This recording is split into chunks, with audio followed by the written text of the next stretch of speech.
So today's video is going to be just kind of explaining a new tool that your students are going to be working with. In the last outcome, we were talking about ratio tables, and ratio tables are pretty new, and it kind of replaced setting up proportions to solve for the ratios.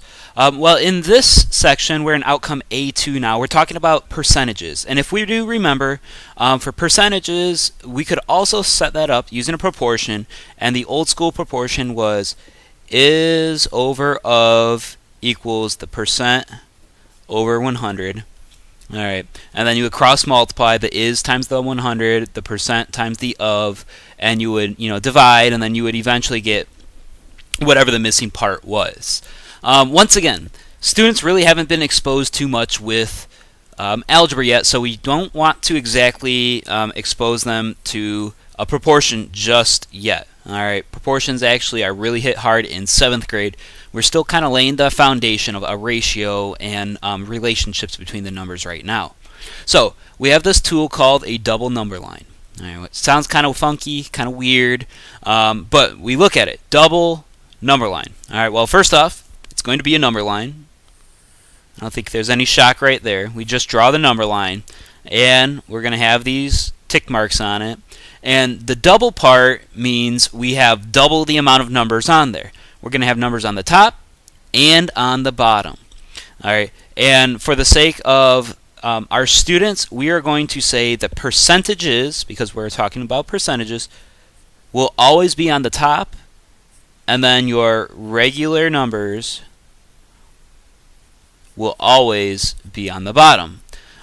So on my number line, remember, percent is always out of 100, so we're going to have our 100% there. Whatever the total will go there. Over here we'll always have 0%, and 0% of anything is 0. So maybe we just run through a quick example of a double number line. Let's say we want to find what is 10% of 30. Okay, well, I draw my double number line. I go ahead and add my hash marks, my tick marks, 100%, 0%. The total, what is 10% of 30? So the total here is going to be 30, and we want to find what is 10%. So that's the question. What is 10%? Well, I put 10% up there, and now it's going to look very similar to a ratio table. I ask myself, how do I get from 100 down to 10? Well, 100 divided by 10 gives me 10. So 30, what I have to do the top, I have to do the bottom.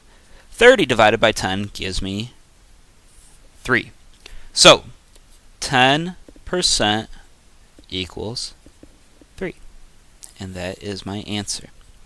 So this is how we can use a double number line to solve a percentage problem.